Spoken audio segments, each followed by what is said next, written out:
নওশাদ সিদ্দিকীকে রীতিমতো ভয় পায় রাজ্য সরকার। কেন সভাটা করতে দেওয়া হবে না, এই কথাটা হঠাৎ করে আমার মনে পড়লো। ওর নামে তো মূল কেসটা করেছিল আরাবুল, আমরা সবাই জানি, যার জন্য ওকে জেল খাটতে হয়েছিল। হাইকোর্ট 3.5 মিনিটের মধ্যেই সেটা দেখে হাইকোর্ট তাকে বেল দেয়। আচ্ছা, এবার আপনার আমাকে বলুন, এই আরাবুল আজকে তৃণমূল থেকে বহিষ্কৃত, তাহলে এই আরাবুলের করা মামলার ভিত্তিতে একটা আইএসএফ এর এত বড় নেতাকে প্রকাশ্যে বক্তব্য দিতে দেওয়া হবে না?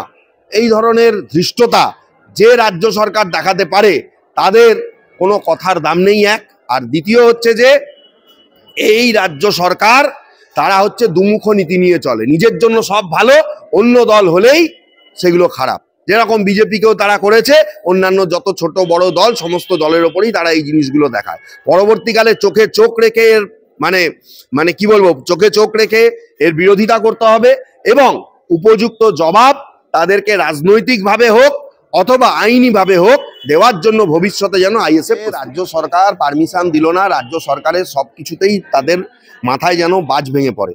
কারণ অন্যান্য দল, বিশেষ করে নওশাদ সিদ্দিকী, সে একজন যেহেতু বড় নেতা, আমি মনে করি আইএসএফ কে আজকে একটা ছোট দল, কিন্তু তাকে একটা বড় জায়গায় নিয়ে যাওয়ার জন্য সব থেকে বেশি যদি কারোর ভূমিকা থাকে, তার সেই লোকটির নাম হচ্ছে নওশাদ সিদ্দিকী। সে কি উদয়স্ত পরিশ্রম করেছে, প্রত্যেকটা ইস্যুতে সে মুখ খুলেছে এবং প্রতিটা ইস্যুতে যেগুলো প্রতিবাদ করা দরকার সারা দেশ জুড়ে, আমার রাজ্যে সে প্রতিবাদ করেছে। এইভাবেই সে মানুষের কাছে পৌঁছেছে। তার মধ্যে কোনো ধর্মীয় গোঁড়ামি বা অন্যান্য বিষয় এইগুলো আমরা দেখতে পাইনি। মানুষ তাকে ভোটও দিয়েছে। ভাঙড়ে সে কিন্তু আরাবুলের মতো একটা চোরকে হারিয়েছে, পরিষ্কার কথা, আমি এটা বলতে বাধ্য হলাম। হারিয়ে সে কিন্তু আজ একটা বড় জায়গায় গেছে এবং আমি মনে করি সে একটা অনেক বড় ভবিষ্যতের নেতা। কিন্তু তার দলটা এখন অত্যন্ত ছোট অবস্থায় আছে, আর রাজ্য সরকার চেষ্টা করছে অঙ্কুরেই বিনাশ করতে আইএসএফ। দলিতের মধ্যে থেকে যে অনেক বিধায়ক আছে, সেই সমস্ত বিধায়করা তারা তাদের নিজেদের জন্য লড়াই সংগ্রাম আন্দোলন করতে পারে না, বলতে পারে না। কিন্তু সেই দলিতের জন্য যিনি কথা বলেন, তার নাম নওশাদ সিদ্দিকী।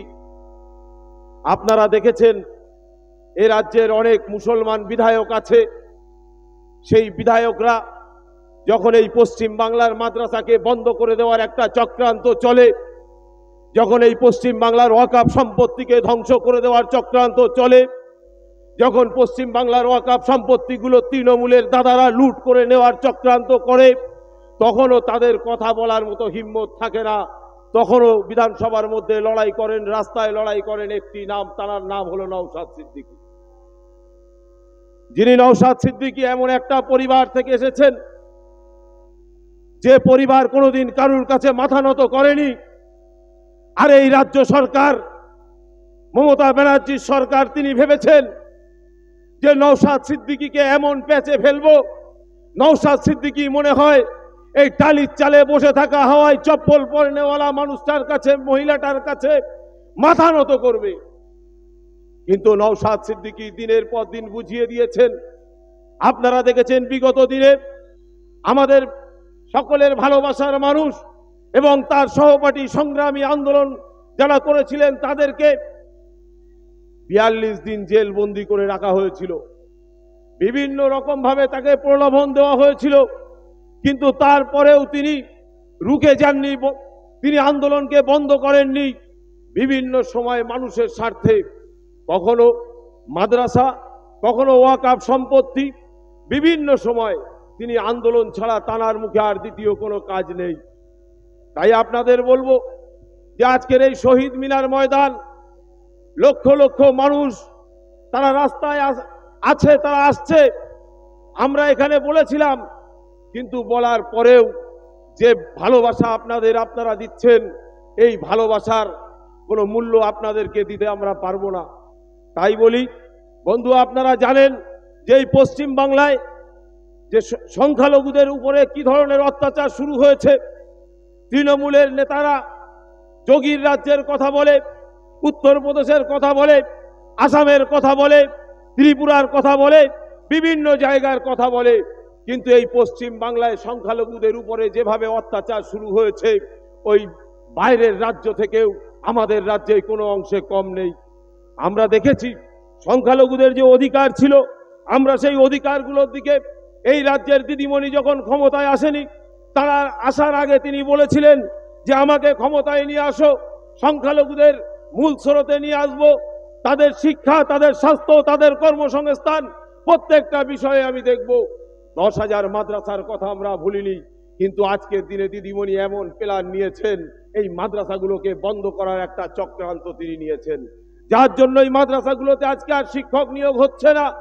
আজকের আমরা লক্ষ্য করে দেখেছি যে সংখ্যালঘুদের জন্য, সংখ্যালঘু সম্প্রদায়দের জন্য যে সমস্ত গভর্নমেন্টের আইন ছিল, সেই আইনগুলোকেও দিনের পর দিন ধ্বংস করে দেওয়ার চক্রান্ত করেছেন। আপনারা জানেন আমাদের রাজ্যের একটা ঠুটো জগন্নাথ যে সংখ্যালঘু উন্নয়ন বিত্ত নিগম আছে, 1996 সালে প্রতিষ্ঠিত এই নিগম সংখ্যালঘু সম্প্রদায়ের আর্থিক উন্নয়নের কাজ করে মুসলমান, খ্রিস্টান, বৌদ্ধ, পারসিক, শিখ এবং রাজ্য স্তরের জৈন সম্প্রদায়ের সুবিধাভোগী এদের ব্যবস্থা করা হবে। কিন্তু আমরা কি দেখলাম, সেই নিগমের প্রধান কার্য যেগুলোকে ছিল, সেই কাজগুলো আজও পর্যন্ত তারা করেনি।